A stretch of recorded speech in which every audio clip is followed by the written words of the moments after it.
Hello बच्चों। तुम लोग पढ़ा रहे थे क्लास 12 केमिस्ट्री और हम स्टार्ट किए चैप्टर नंबर 1 सॉल्यूशन, है ना। बेटा हम पिछले वीडियो में बात किए थे सॉल्युबिलिटी क्या है, और हम बात किए थे solubility of solid in liquid, मतलब सॉलिड को कहाँ डालेंगे, लिक्विड में। आज हम बात करेंगे solubility of gas in liquid, gas को कहाँ डालेंगे, लिक्विड, लिक्विड मतलब पानी में, ठीक है। तो हेडिंग दो solubility of gas in liquid, solubility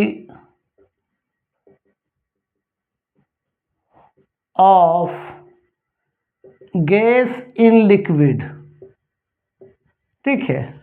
gas को कहाँ डालेंगे, लिक्विड में। बाबू ये गैस जो होगा सोल्यूट होगा, ये सोल्यूट होगा, है ना। और ये लिक्विड बेटा सॉल्वेंट होगा। रे क्या होगा, सॉल्वेंट। अब मान ले सॉल्वेंट का कुछ नहीं तो वाटर मान लेना, क्योंकि वाटर तेरा क्या यूनिवर्सल सॉल्वेंट है। और तुम मालूम है कि सोल्यूट कहाँ घुलता है, सॉल्वेंट में, और क्या बनता है आपका सॉल्यूशन। तो कौन कौन सा गैस वाटर में अच्छा से घुलेगा, कौन कौन सा गैस अच्छा से नहीं घुलेगा, मतलब कौन कौन सा फैक्टर डिपेंड करता है solubility of gas in liquid पर, है ना। तो हेडिंग तो बेटा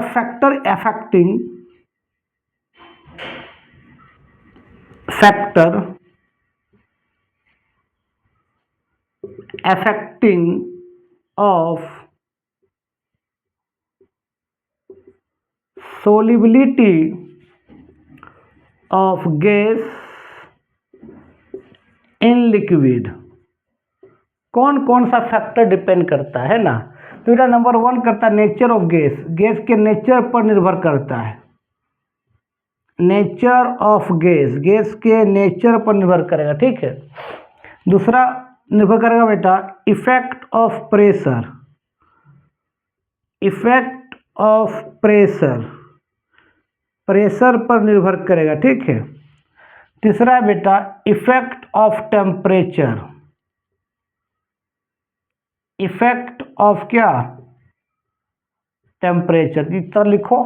अब पहले बात करेंगे नेचर ऑफ गैस के बारे में।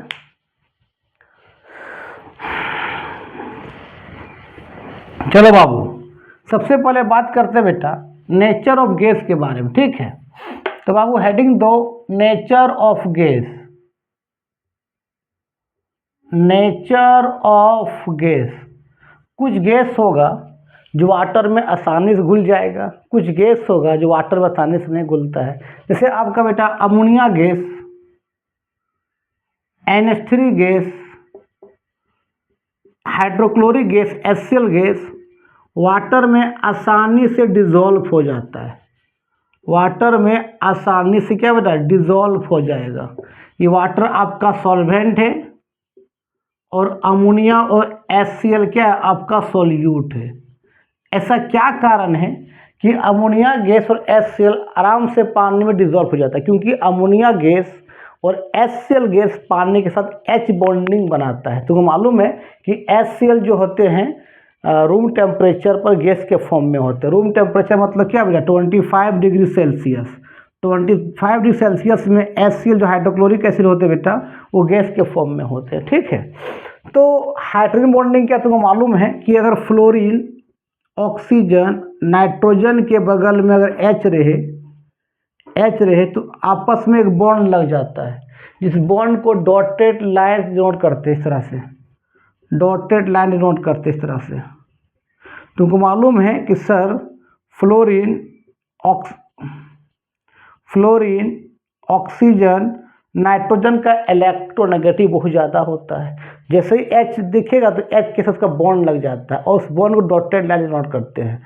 एक तरह का डायपोल भी फोर्स बोल सकते हो, क्योंकि तुम मालूम है कि फ्लोरीन एक special type of dipole force है H बॉन्डिंग। क्यों, तुमको मालूम है कि फ्लोरीन, ऑक्सीजन और नाइट्रोजन का इलेक्ट्रोनेगेटिव बहुत ज़्यादा होता है। तो ये तुम्हारा क्या डेल नेगेटिव, डेल पॉजिटिव, ये del negative, del positive, del का मतलब small charge, del negative, del positive. तो ये आपका डायपोल फोर्स है, लेकिन एक स्पेशल टाइप ऑफ फोर्स है, इसी इसका नाम दिया हाइड्रोजन बॉन्डिंग नाम दिया, ठीक है। तो H का बॉन्ड F के साथ लगा रहे, H का बॉन्ड O के साथ, H का बॉन्ड N के साथ, उसको बोलते हैं हाइड्रोजन बॉन्डिंग। इसको डॉटेड लाइन डिनोट करते हैं। ठीक है बाबू। तो बेटा यहाँ पर जैसे ही अमोनिया गैस को पानी में डालेंगे तो वहाँ H बॉन्ड लग जाएगा। कैसे देखो, मान लीजिए अमोनिया है, NH3 है, ध्यान देना, हम डाले वाटर में तो वाटर में क्या होता है, H2O होता है, इस तरह से। तो इसका ऑक्सीजन और अमोनिया का हाइड्रोजन क्या लग जाएगा, H बॉन्डिंग लग जाएगा।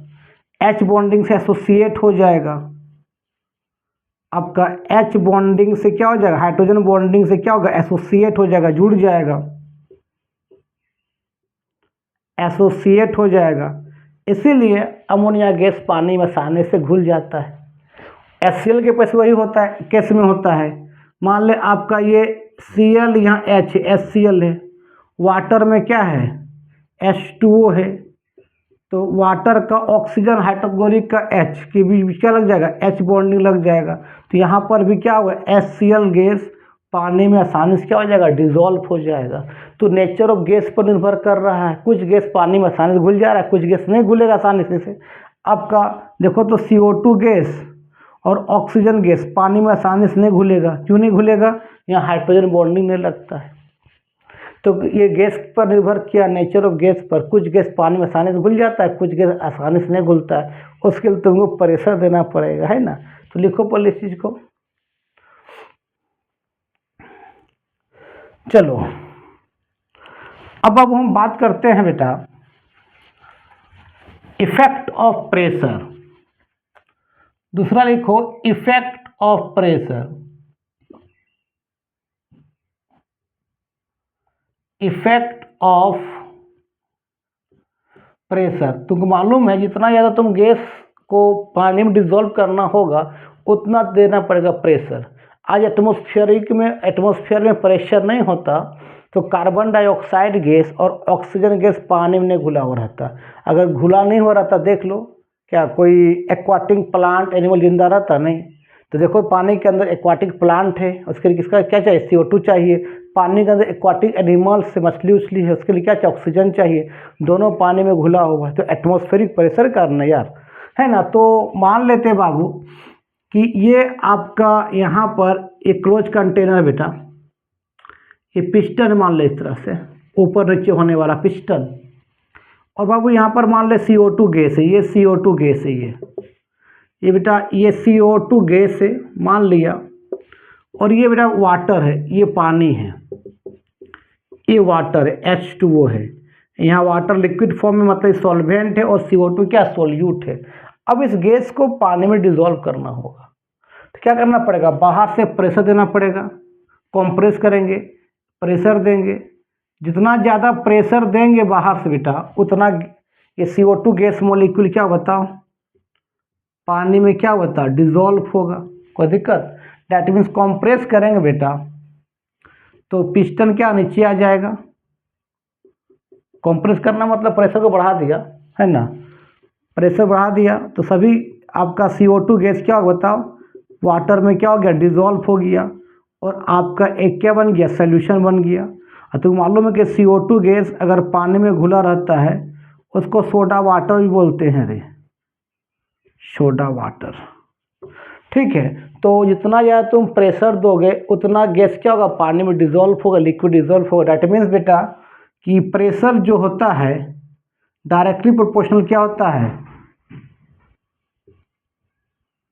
सॉल्युबिलिटी ऑफ गैस होगा।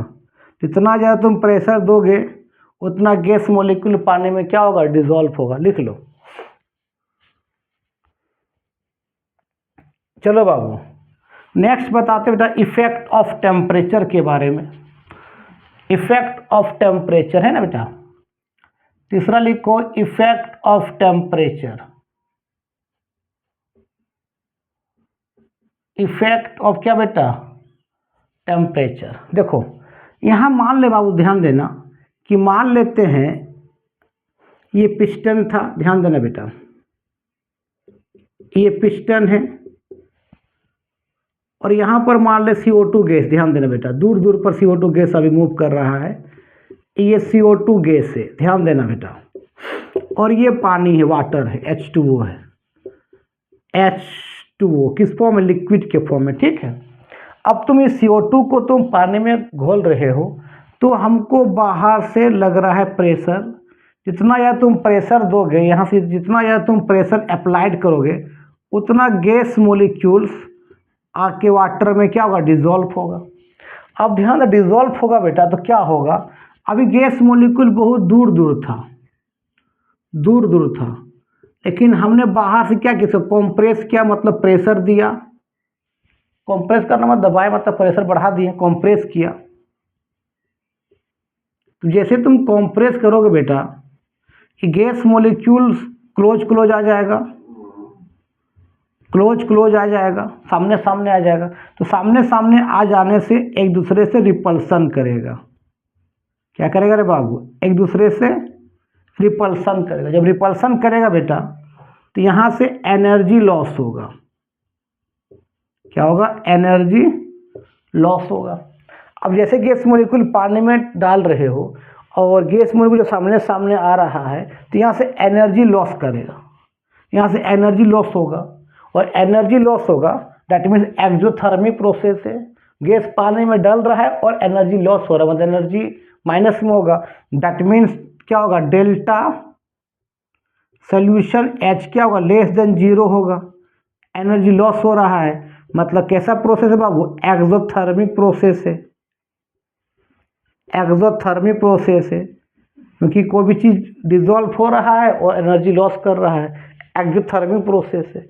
अब तुम उसमें क्या करोगे, और हीट दे दोगे। मान लो यहाँ से तुमने क्या किया, हीट अप्लाई कर दिया यहाँ से, तो अब हीट अप्लाई कर दोगे तो क्या होगा, ऑलरेडी गैस पानी में घुल रहा है और एनर्जी लॉस कर रहा है, और तुम पानी और बाहर से हीट अप्लाई कर दोगे, तो क्या होगा, जो पानी गैस को डिजोल्व कर रहा है वही पानी डिस्टर्ब हो जाएगा, है ना, वही वेपर बनना चालू होने लगेगा, जिसके कारण गैस को पानी डिजोल्व नहीं कर पाएगा, क्योंकि वाटर मोलिक्यूल डिस्टर्ब हो जाएगा। ऑलरेडी यहाँ पर एनर्जी लॉस हो रहा है और बाहर से हीट और तुम अप्लाई कर दिया, तो अप्लाई करने से जो वाटर गैस को डिजोल्व कर रहा था वही वाटर वेपर बनना लगेगा, वाटर मोलिक्यूल डिस्टर्ब हो जाएगा।